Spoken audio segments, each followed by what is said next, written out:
2026 ကမ္ဘာဖလားကိုကနေဒါမက္ကဆီကိုနဲ့အမေရိကန်တို့မှာကျင်းပမှာပါဒါပေမဲ့ဒီ World Cup မှာကန်မဲ့ official ဘောလုံးကိုတော့ပါကစ္စတန်နိုင်ငံမှာထုတ်လုပ်သွားမှာဖြစ်ပါတယ်ဒါကတကယ်ကိုအံ့ဩဖို့ကောင်းပါတယ်ဘာလို့လဲဆိုရင်ပါကစ္စတန်နိုင်ငံကဘောလုံးကိုလုံးဝမကန်တဲ့နိုင်ငံလို့ပြောရမှာပါအခုကန်မဲ့ဘောလုံးရဲ့ official နာမည်က Tronda ဖြစ်ပါတယ်ဒီဘောလုံးကိုပါကစ္စတန်နိုင်ငံရဲ့ Sialkot မြို့မှာထုတ်လုပ်မှာဖြစ်ပြီးတော့ဒီဇိုင်းကိုတော့ Adidas ကထုတ်လုပ်ပြီးမှဖြစ်ပါတယ်အခုမေကွန်းက Adidas ကဂျာမနီရဲ့ကုမ္ပဏီဖြစ်တယ်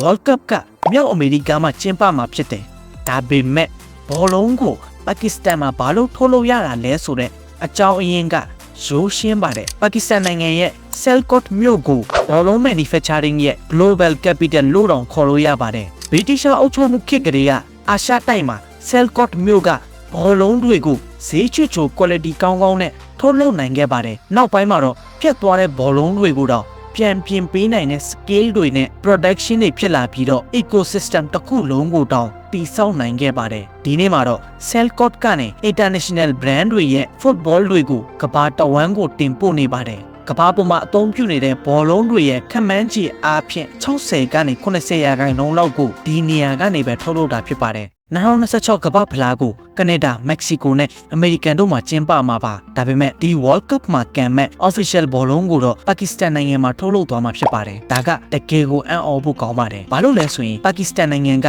ဘောလုံးကိုလုံးဝမကန်တဲ့နိုင်ငံလို့ပြောရမှာပါအခုကန်မဲ့ဘောလုံးရဲ့ official နာမည်က Tronda ဖြစ်ပါတယ်ဒီဘောလုံးကိုပါကစ္စတန်နိုင်ငံရဲ့ Sialkot မြို့မှာထုတ်လုပ်မှာဖြစ်ပြီးတော့ဒီဇိုင်းကိုတော့ Adidas ကထုတ်လုပ်ပြီးမှဖြစ်ပါတယ်အခုမေကွန်းက Adidas ကဂျာမနီရဲ့ကုမ္ပဏီဖြစ်တယ် World Cup ကမြောက်အမေရိကမှာကျင်းပမှာဖြစ်တယ်ဒါပေမဲ့ဘောလုံးကိုပါကစ္စတန်မှာဘာလို့ထုတ်လုပ်ရတာလဲဆိုတဲ့အကြောင်းအရင်းက